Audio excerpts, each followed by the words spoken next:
Something Was Wrong is intended for mature audiences. Episodes discuss topics that can be triggering, such as emotional, physical, and sexual violence, suicide, and murder. I'm not a therapist or a doctor. If you're in need of support, please visit somethingwaswrong.com/resources for a list of nonprofit organizations that can help. Some names on the podcast have been changed for anonymity purposes. Opinions expressed by guests on the show do not necessarily represent the views of myself or this podcast. Resources, references, source material, and sponsor info can be found in the episode notes. Thank you so much for listening. Before we begin the first chapter of Season 8, I want to take a moment to say that my heart is with the Asian American and Pacific Islander community during this devastating and terrifying time. According to the organization Stop AAPI Hate, there have been nearly 3,800 reports of hate incidents targeting Asian Americans in the United States since last March 2020. And the shootings this past Tuesday in Atlanta will only exacerbate the fear and the pain that the Asian American communities continue to endure. Please join me in standing in solidarity with the Asian American and Pacific Islander community. Links to anti-Asian violence resources and information on how you can support and donate to these efforts can be found in today's episode notes. Thank you so much. I connected with our next survivor, Iridian, when she submitted her story through the Something Was Wrong website. Getting to know Iridian as a person this season has been an honor and a pleasure. Hearing Iridian's experience has been jaw-dropping, perplexing, maddening, and moving. I'm so thankful to Iridian and her two friends and past coworkers, Amber and Zachary, for participating in this 6-part season and sharing about their own harmful experiences and witness to Iridian's abuse by her sister-in-law, Crystal. I'm Tiffany Reese, and this is Something Was Wrong. You think you know me, you don't know me well at all. Think you know me, you don't know me well. You think you know me, you don't know me well at all.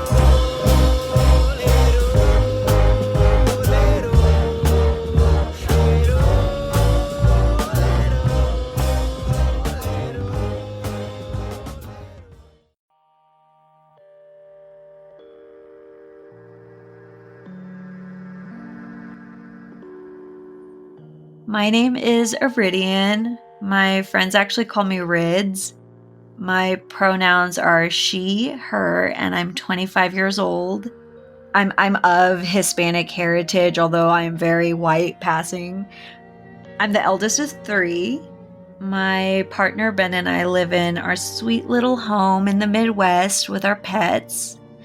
And a couple of things that I just like to share about myself are I am a Sagittarius. I am obsessed with bees. I collect bees and all bee things.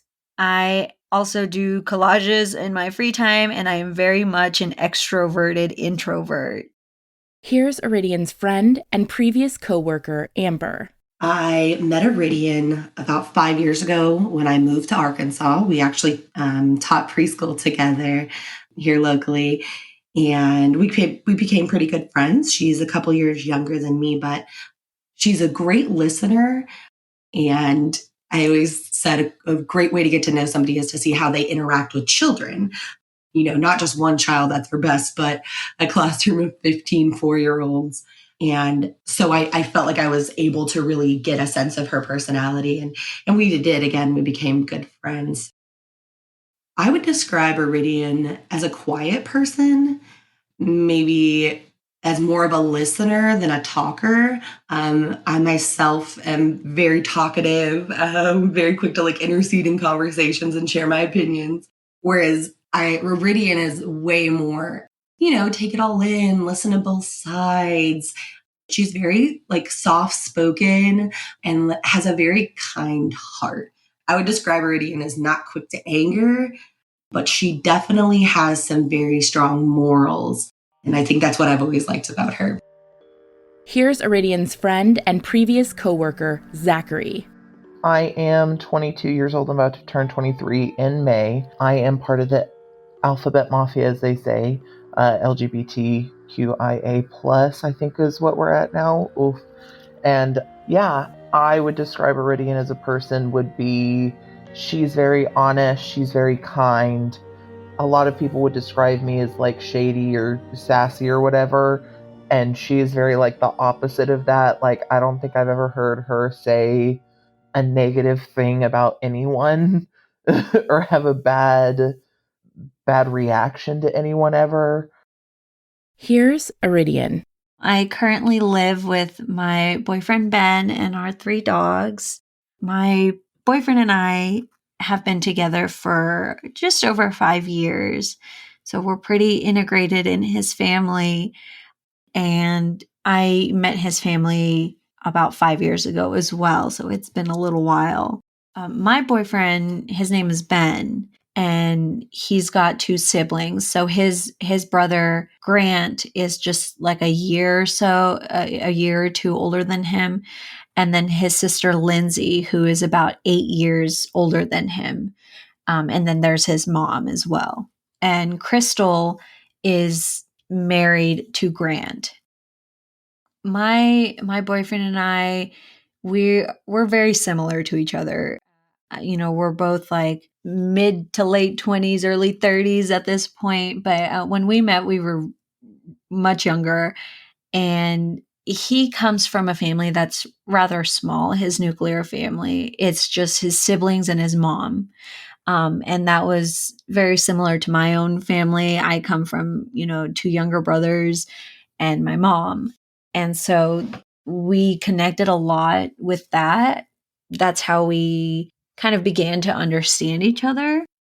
Whenever we started dating, he didn't really tell his family much about that he was with anybody or anything like that. He was very private. But eventually, one day he told me that he was invited for a dinner with his brother and his sister, his brother Grant and his sister Lindsay, and they had some news that they wanted to share with him. So when he went there, they told him that his brother would be having a baby. And this was just like huge news because that wasn't the type of person that his brother was. And it was just kind of like a little bit of an accident, but everyone seemed pretty happy about it. But when my boyfriend came over that day, I just remember he was so upset. Like he was not happy about this news. And I didn't really understand why, but he just mentioned like his brother's girlfriend. He wasn't happy about the person that he was going to be having a niece or nephew connection with who their parent was. He didn't really tell me why he was so upset about his brother having a child with this woman.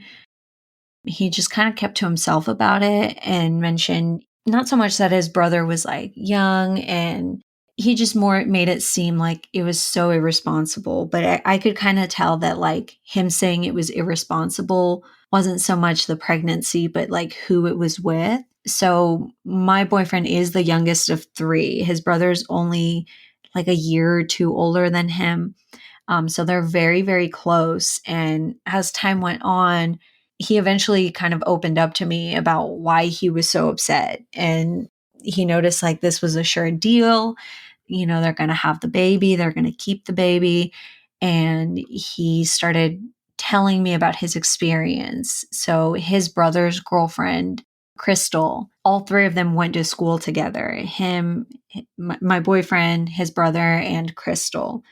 And so I am 5 years younger than my boyfriend. And they had a whole different high school experience than I did. And so I guess there were a lot of rumors going around about Crystal and how she was involved with police, involved like as, I don't know what the proper term would be, but like an informant, like a little bit of a narc to try and get people in trouble. I don't know much about where that rumor originated from. When that happens, there's usually paperwork when someone gets arrested because of an informant. And even though if you are informing someone, they'll usually protect you as best as possible, but they can't really protect you from paperwork. So there is a paper trail. And I guess at some point, my boyfriend and his friends had gotten a hold of that paperwork. And so he didn't really have it out for her, but he just didn't want anything to have to do with someone like that, because in our community, it's very small. But when you find that there's someone not to trust, everyone tends to flock away from them. From what I understand, back in the high school days, it was like sales too. Like usually, and like I said, I'm not like an expert on like informants or anything, but I just know that like I said, our community is like rather small, so word of mouth is pretty big around here, and that's how my boyfriend kind of like explained everything to me. Usually in this area, and I'm sure in other areas as well, the way people fall into that sort of, I don't want to say lifestyle, but that process where they become an informant is usually as a plea deal, or like if they get in trouble for something that they do, the police will cut them some slack or make a deal with them to have them as an informant. So what they will do is try and get people in their community in trouble. So they'll try and catch people. They'll bait them to sell them drugs or buy drugs from them, and then have a record of it. And so police will have a way to like pull them over after a suspected drug deal, things of that sort. From what I understand is how that works. Ben was completely alone in like his concern for Crystal. Like he was really the only one, and he just seemed at the time to his family kind of like that kook, that's like bringing around conspiracy theories sort of thing. And so eventually he kind of just gave up. His mom was, a little concerned because it was a bit of a surprise, but she was happy. Her son was having a baby, and it was like bringing life into the world. And it was just like so beautiful for her. My sister-in-law, I call them my sister and brother-in-laws, even though we're not married, but that's just the relationship I had with them. And so my sister-in-law, Lindsay, Ben's sister, she was so happy anytime that it's like, oh my God, the family is going to grow. The family is going to get go closer, be closer to each other. Sorry. She's got children. So, cousins for her children. For them, it was very exciting, but they didn't know Crystal. They didn't know anything about her either. They didn't really know that Grant even had someone or had met someone. When Ben was invited to that family dinner, I had not met his family yet. So I actually didn't know anybody yet. I knew what he had told me about them, but I honestly didn't even know what his family looked like or what they were like at all. A couple months later, kind of spring of 2016, is when I was invited to meet the family. And coincidentally, it was around the time that Crystal met the family as well.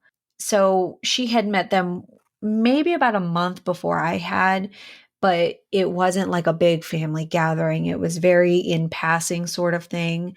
So they invited, Ben and I and Grant and Crystal to a family lunch dinner sort of thing to meet everybody, meet the kids, meet Lindsay and her husband, our mother-in-law. And I didn't really get very much of an impression from her. In all honesty, she was very pregnant, but she just seemed very, quiet and shy, and like she was trying to be a part of. So this is a little contradictory. So she seemed very quiet and shy and just mellow, but at the same time, she seemed so like comfortable. Like I didn't know that she had only met the family once before. I thought she had been coming around for years because she was so comfortable around them. She was joking with everybody and just like I was very tense. I was meeting my boyfriend's family, but she was just having a great time. So I didn't really get very much of an impression from her. Here's Iridian's friend and previous coworker, Zachary. How would you describe Crystal as a person? Crystal, when I first met her, Crystal now, because that's a very different situation depending on which one you're asking about. I thought that she was very nice. She didn't seem like anything out of the norm, very sweet, kind of what you think of like a blonde in like a rom-com movie, of just like a very bubbly, sweet person. Like that's kind of what she gave off. Here's Iridian's friend and previous coworker, Amber. I would describe Crystal as, on the surface, bubbly, talkative, always in the middle of conversations, always trying to surround herself with friends, to the point where if you are a less extroverted person, it might even come off as like, oh, this person's intrusive. Like they must really need the spotlight, which, sometimes people do come off like that. It's it's not necessarily a flaw in character, I would say. I think that it's probably just like more of an extrovert thing. I would also describe Crystal as manipulative, a liar, toxic, malicious. I think that anytime that somebody lies to hurt other people, for instance, if you make up a lie about another person, that judges their character or paints their character in a very harsh light. And not only is it not true, but it really doesn't serve an obvious greater purpose. That's a huge red flag. So to me, on the surface, she's very likable and very outgoing, very extroverted. But the truth about her character is that she's none of those things, and that she is probably the worst kind of person, like true evil, out here hurting people and spreading so much negativity and just chaos in people's lives to serve no other purpose than really for her to stay in the limelight and to cover up her other lies. Here's Iridian. The next time I saw her or any of my boyfriend's family was around like June of that year, and it was for someone's birthday party, I believe.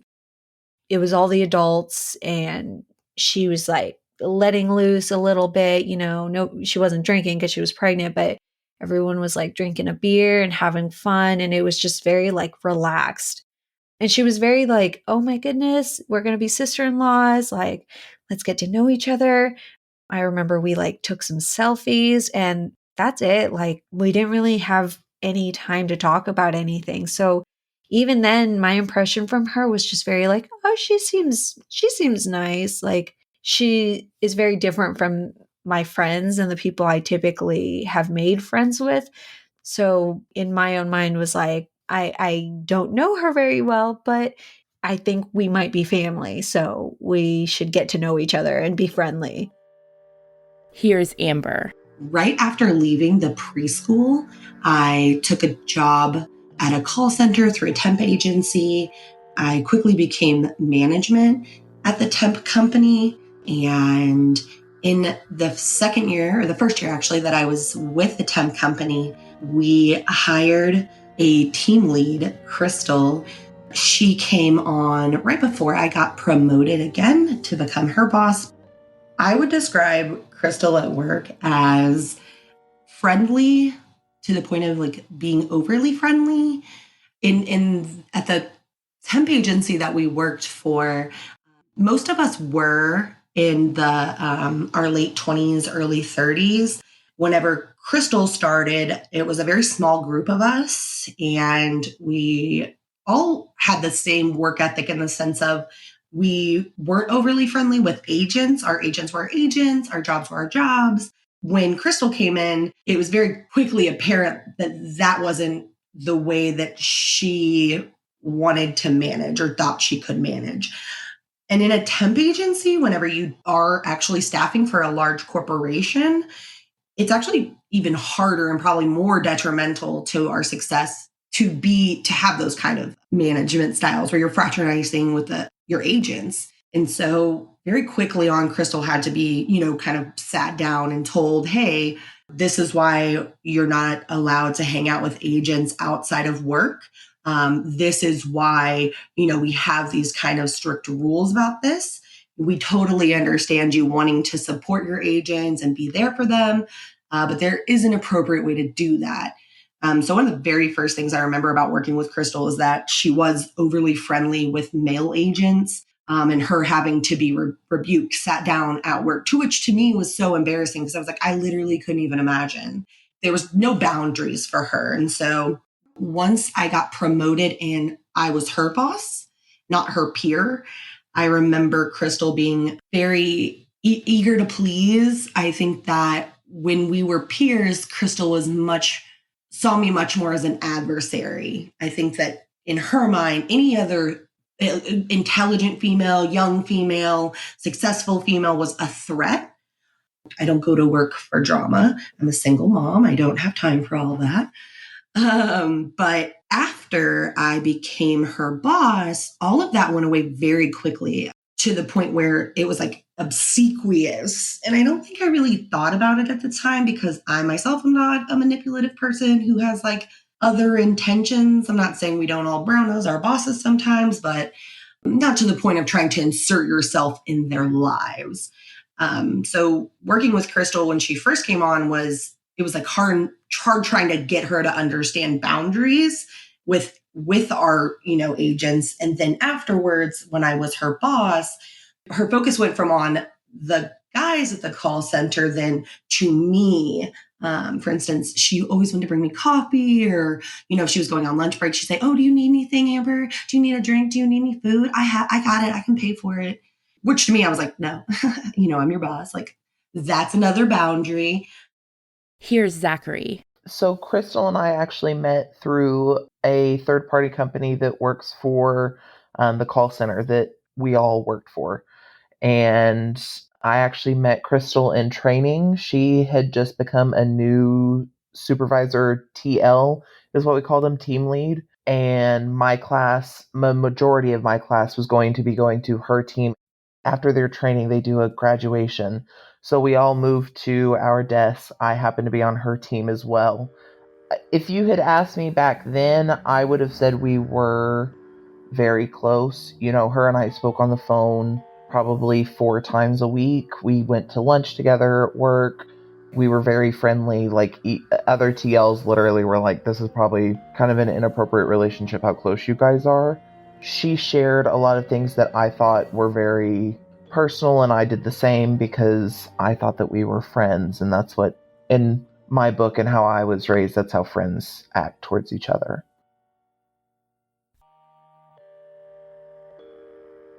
Here's Iridian. Ben just kind of tried to make the best out of everything. He had his own little, I call him his e-boy moments, where he's just mopey about situations, but out in public, out while we're with the family, or like, he's not acting on them. He's not trying to make everyone uncomfortable. He's not trying to like show that he doesn't like someone. He just kind of steps off to the side and lets everybody enjoy themselves and like get to know each other. So he wasn't like, no, don't talk to her, or you don't want to be friends with her, trust me. Like, it wasn't anything like that. Just, I could tell at the end of any situation where we were all together and meeting, just at the end, he was just like exhausted. And I could tell he was just putting on like a happy face. In the end, he would just kind of be like, I don't know. There's just something about her I don't like. There's just something about her, but I'm just going to drop it. In the beginning, I wasn't around Grant and Crystal very much. I know that like they had a baby shower and like a sex reveal and everything like that. And I didn't go to them because I wasn't close to them at that time. But the times that we were around each other, I didn't much see them interacting with one another. Like, it was very like, oh, I love you, a peck in the cheek here and there. But it wasn't very, now looking back on it, it wasn't very like, oh my God, I'm head over heels in love. I don't really know what my relationship looks like from an outsider's point of view, or someone that's barely getting to know me and my boyfriend as a couple. But I just remember like not really noticing anything like, oh my goodness, they look like they're so in love. And they probably were. But I noticed that the main, thing wasn't so much like the love, but the attention. There was so much attention on Crystal because she was pregnant and everyone was so excited.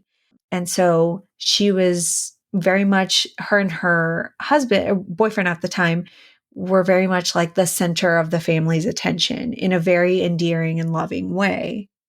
So around November-ish of 2016, so she finally had the baby, and she's got the baby and the whole family is together and happy. And November-ish comes around and the baby is not even 6 months old. I know that. So she's very little. And me and Ben run into her in town. So we have this little downtown area where everyone is always there. Tourists come around every once in a while, certain times of the year, and everyone and their mom is downtown walking around. And in November, they put up Christmas lights and it's like a whole big thing. So in the evenings when we wanted to have like a little date night, we would say, "Oh, let's go downtown, walk around town." People will like go get a drink, things like that. So we go downtown and we actually run into her there. And it's dark and it's there's like all the Christmas lights and such. So I see her a little ways away and I didn't really recognize her per se, but I recognized like the stroller, and that she was like a young woman with a stroller and a baby, and then a gentleman with her.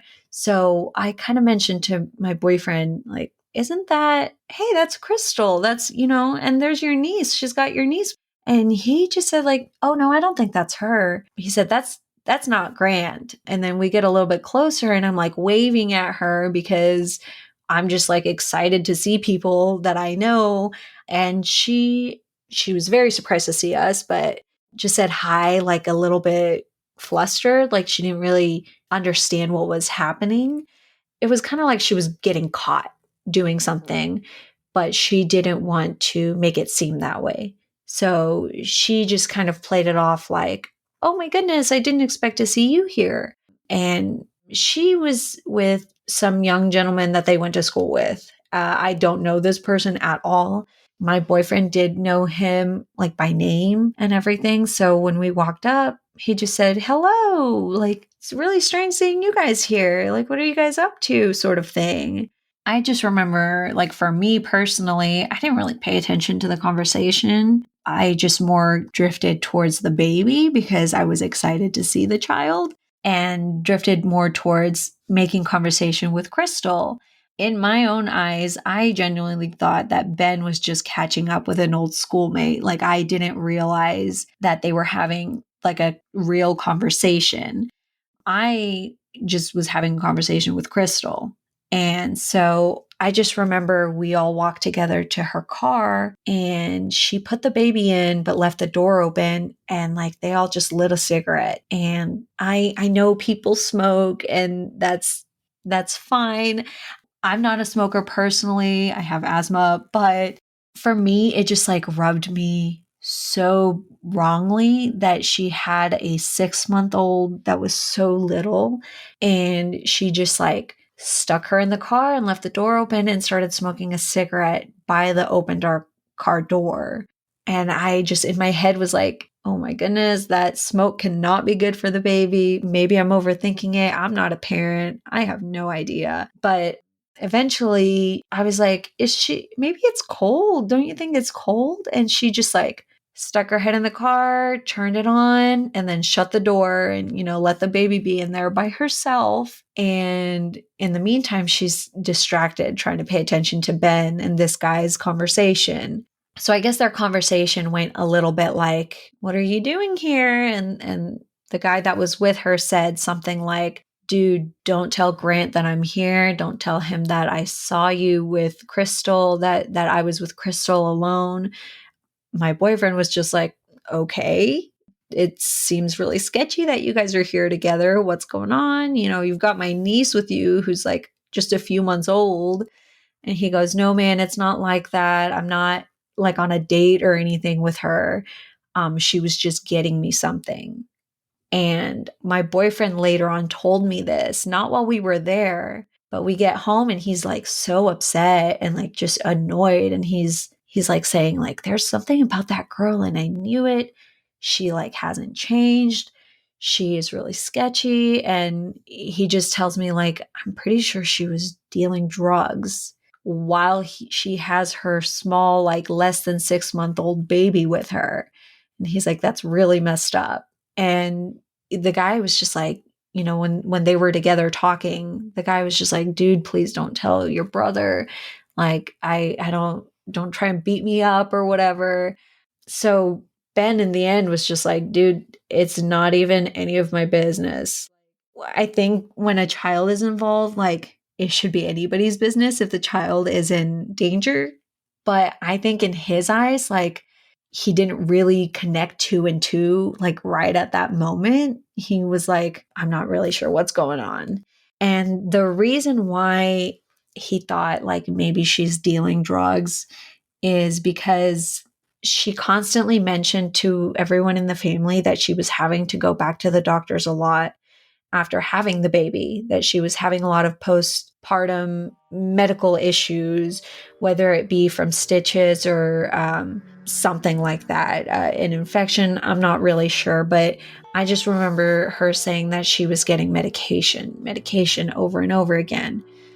So Ben, in his eyes, was like, I'm pretty sure she's lying about that, or the medication is really code for something. I don't really know, but that was the first time that I realized that there was just like something weird going on, that she maybe wasn't the person that I thought I had met.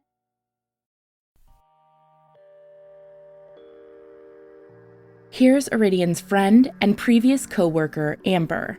Yeah, I had heard about Crystal being involved in like illegal activities, but it was really more about like illegal drugs.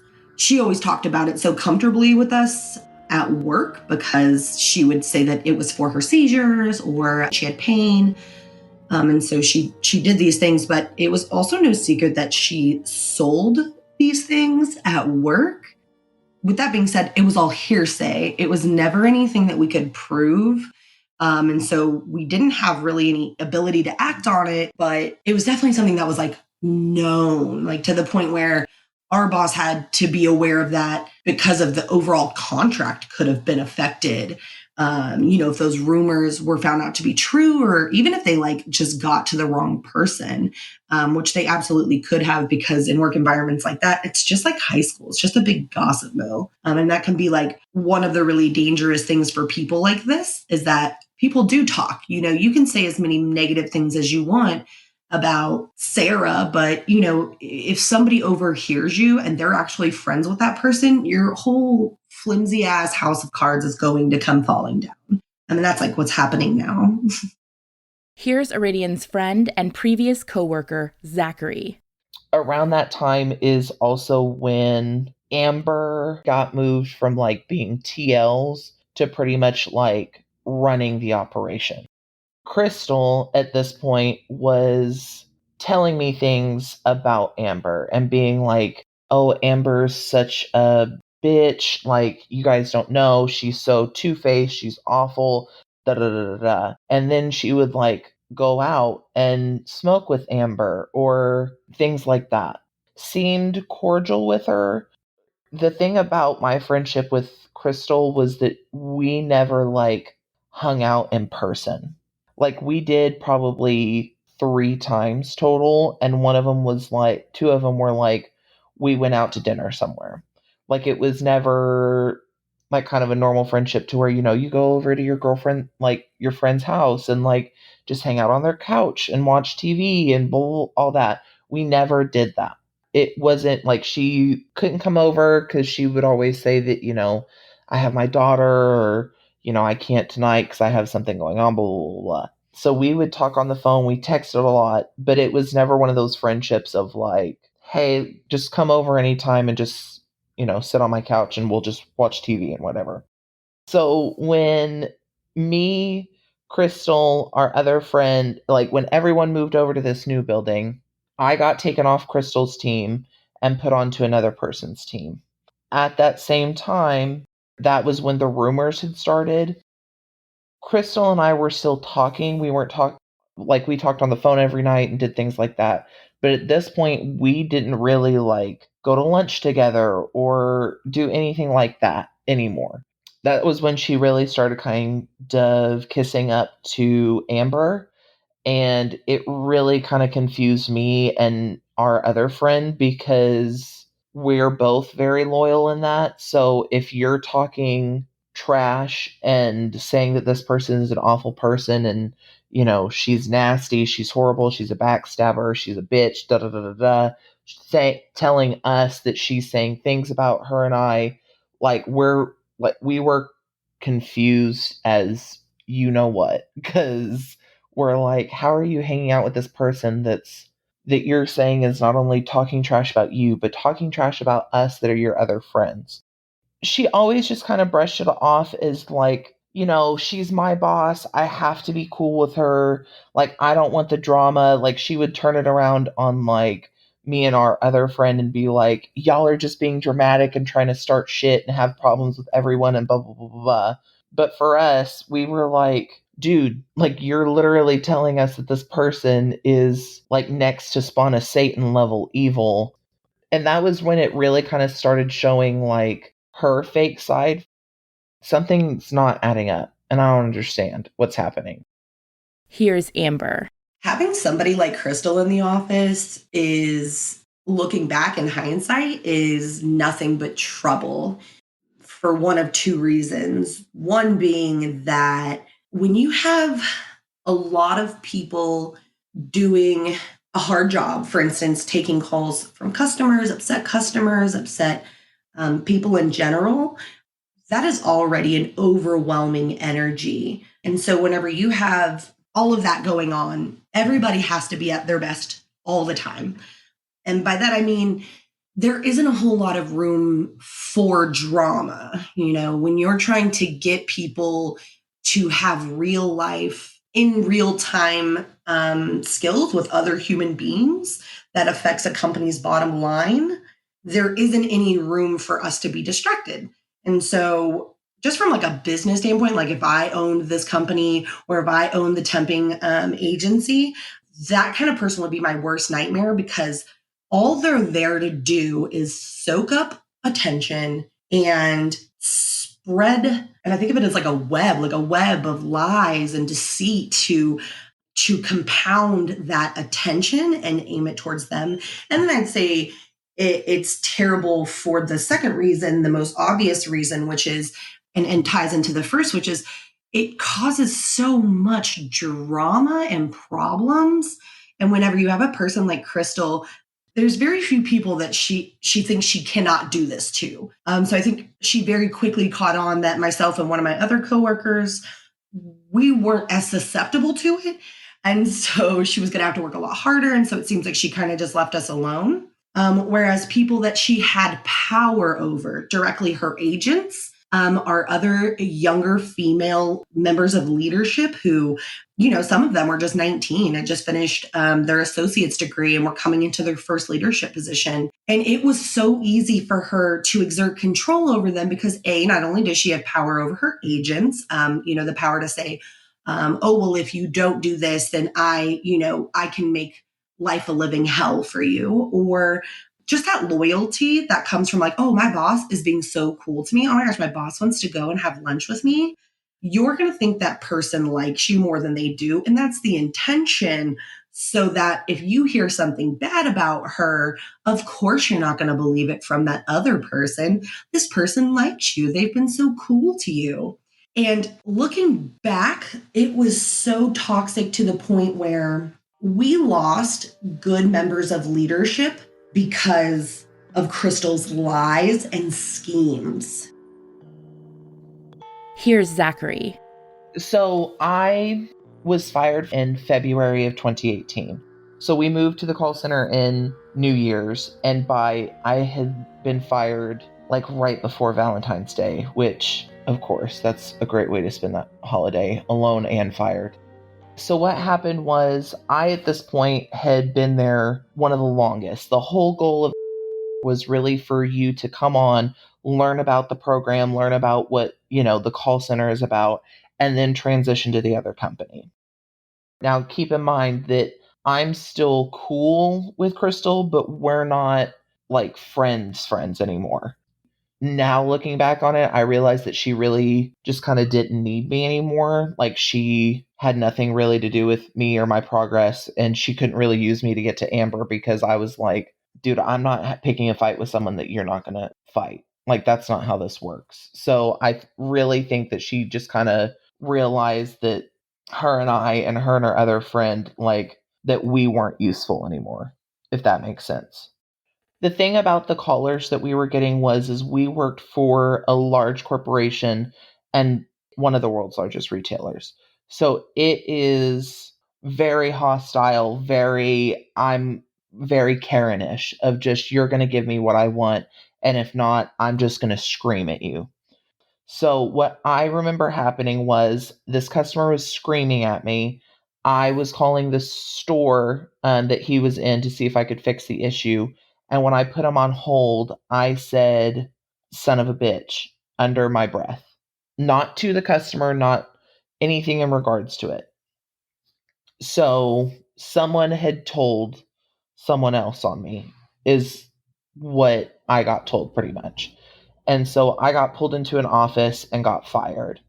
When I got home, of course, I was distraught, thought the world was over, etc. It was really kind of my first job that I'd ever been fired at. I was 19 years old, so it was a big deal to me.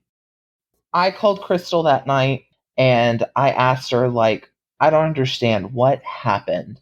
And pretty much what she told me, she said to me that Amber pretty much was the one who pushed for me to get fired because she would not allow, I'll just insert a homophobic slur here, quotation sort of thing, to transfer over to this company.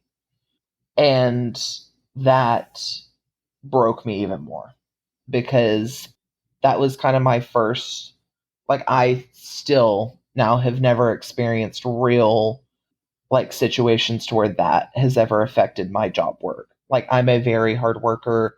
Like, I do my job. Like, that's not how I roll. So to hear that that's the reason that I got fired, like, destroyed me. Like, I went through therapy about it. Like, next level type stuff. I'm so sorry. How Yeah. horrible. Oh, you're gonna force me to have a shot of vodka. Here's Amber. She would make life unbearable for people, and it was completely unnecessary. For instance, I had a coworker or an agent, Zach, who had worked really, really hard to be able to basically graduate over to the bigger corporation that we staffed for, and he worked really hard for it. He was finally successful and got it, and he made a mistake.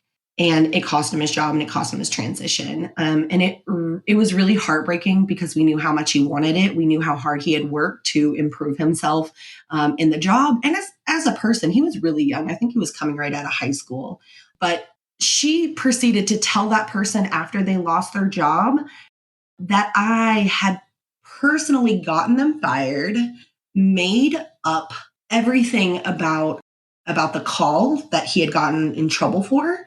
And for me, one, what is the point of telling that lie? To make him not like me more is all I can assume. But B, he had already lost what to him was the biggest deal in his young life. And he was already hurting because of that. And I can't even fathom, how big of a setback that probably was for him. But then to have a person who you believe is your friend come to you and say, people did this to you intentionally because of, your gender or your looks or your sexuality. I mean, that is such a personal attack and it hurts so bad on so many levels. I mean, that's what she did. And of course, I'm not friends with my agents, especially when I was, promoted after that. And there's even more of a separation. He wasn't going to come to me and clarify that, but he lived with that hurt. Crystal is the one who told us about the mistake that he made, that she had heard it while walking through the floor, and she came and told us. And so ultimately it was her. I mean, it was his mistake, but it doesn't serve any purpose but to drive wedges and cause pain, to make other people look bad. And like trying to think through this stuff is so hard whenever you're not yourself a toxic person. But it does start to make sense once you start putting the pieces together, and having a person like Crystal in any kind of work environment, in any environment, period, in my opinion, it makes it so much harder to do the already hard things that you have to do. And it makes it impossible to be as successful as you could be as a team. That person just comes in and sows deceit and issues and causes problems that were never there in order to make themselves look better, in order to open up other prospects or cover up other lies, whatever it may be. But it's just a destructive force all around.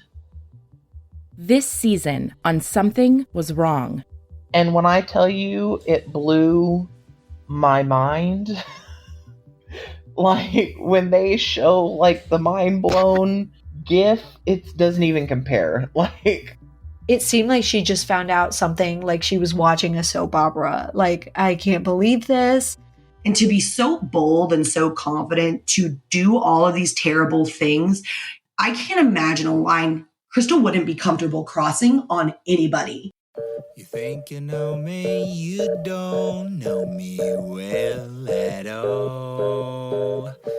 Something Was Wrong is produced and hosted by me, Tiffany Reese. Music on this episode from Glad Rags. Check out their album, Wonder Under. If you'd like to help support the growth of Something Was Wrong, you can help by leaving a positive review, sharing the podcast with your family, friends, and followers, and support at patreon.com/somethingwaswrong. Thank you so much for listening.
You know me, you don't know me well at all.